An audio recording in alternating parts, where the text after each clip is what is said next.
Jan Hoffman, the Jerusalem Post news editor, will now interview Robert Singer, the chairman of World ORT, for a conversation about challenges and opportunities in education during a pandemic like coronavirus. Robert, it's a pleasure to have you with us here today. I was reading up about World ORT as I prepared for today, and I saw that you have a motto: education is the key to everything. Tell me, talk a little bit briefly about World ORT, and why is that motto so relevant? Now, first of all, it's a pleasure being with you and with Jerusalem Post and with you, Marianne. World ORT is a big family. You know, I just came back to this organization after 8 years being the CEO of the World Jewish Congress. And on the board of trustees of World ORT, you still have people who are part of the family of the founders of World ORT 140 years ago in St. Petersburg in Russia. So as in any family, education is the key. So what parents usually are looking for their kids is to provide them with the best education. What kids are looking for is to go to schools and to have friends and to climb the ladder. So from any angle you are looking into, education is the key for everything that each one of us in our family wants to achieve, and we are a big family. That's so beautiful. And you mentioned 140 years. It's a long time. I'm assuming, you know, that 140 years, that means that you went through the Spanish flu, the organization World ORT, 100 years ago. But things are different now. And COVID-19, living in the shadow of COVID-19, has impacted global Jewry in multiple ways. And I think it's going to be a little bit different than, you know, what we saw in the past. Tell me, how has World ORT helped to keep Jewish education alive despite this crisis? So I personally didn't go through the 140 years, but my predecessors did. And you're right, World ORT is the organization that probably one of the oldest Jewish organizations, not only the oldest, but the organization that worked in more than 90 different countries worldwide over the time. Now, we are facing challenging times, but let's have a historic perspective on this. This organization went through two revolutions in Russia where it was founded. It went through the First World War, through the Second World War, and through many, many challenges, including during the communist times and in many places worldwide. So COVID-19 for us is another challenge. As it happened, just before I came to the office, they sent me from London, from our headquarters, a very unique letter signed by Eichmann in March 21st, 1941.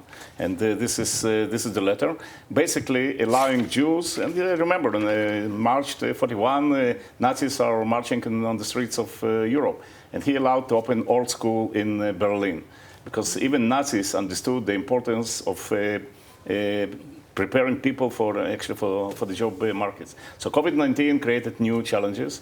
It's impossible to teach values, for example, through the Zoom or on distance learning. It's easier to teach mathematics. So basically what we did, we have an army of thousands of volunteers who really gave their time, gave their skills, and usually we're talking about people from who speak different languages from different disciplines, and they provided the students during this time with additional extracurriculum activities. We also help different schools in different places worldwide, because many of them cannot afford, many of them don't have computers.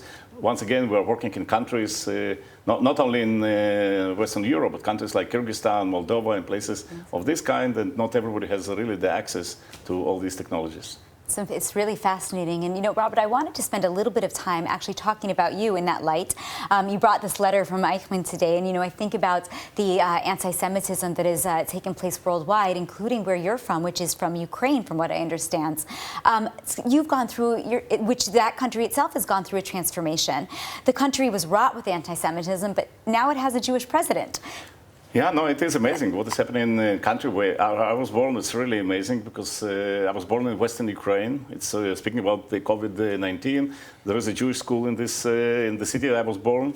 About 2/3 of them now are affected by coronavirus. Most of the teaching staff is affected by this. And this was one of the main places of government-sponsored anti-Semitism the days I lived there. But as you said, you're looking at Ukraine today, they have over 30 members of parliament who are Jewish. You have a president who is Jewish.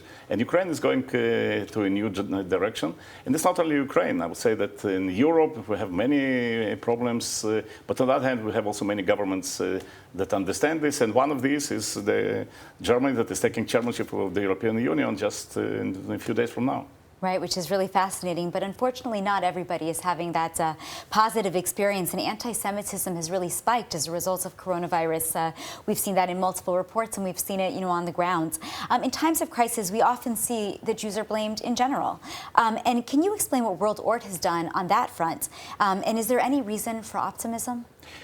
There is a reason for optimism, first of all, because I think that most of the governments understand this, most of the parliaments understand this. IHRA definition, for example, of anti-Semitism was adopted now by dozens of different countries, still not enough. World ORT is part of a bigger movement called Combat Anti-Semitism Movement that is also participating in your conference. And we have to fight back. There is no doubt about this. The COVID-19 brought a new phenomena, like you said. Maybe it's not a new phenomenon, it's a new old phenomena that every time things of this kind happened during our history, Jews were blamed. And only a few weeks ago, a study was published by Oxford University where almost every fifth in Great Britain, the big Great Britain, considers Jews and blames Jews for the COVID-19.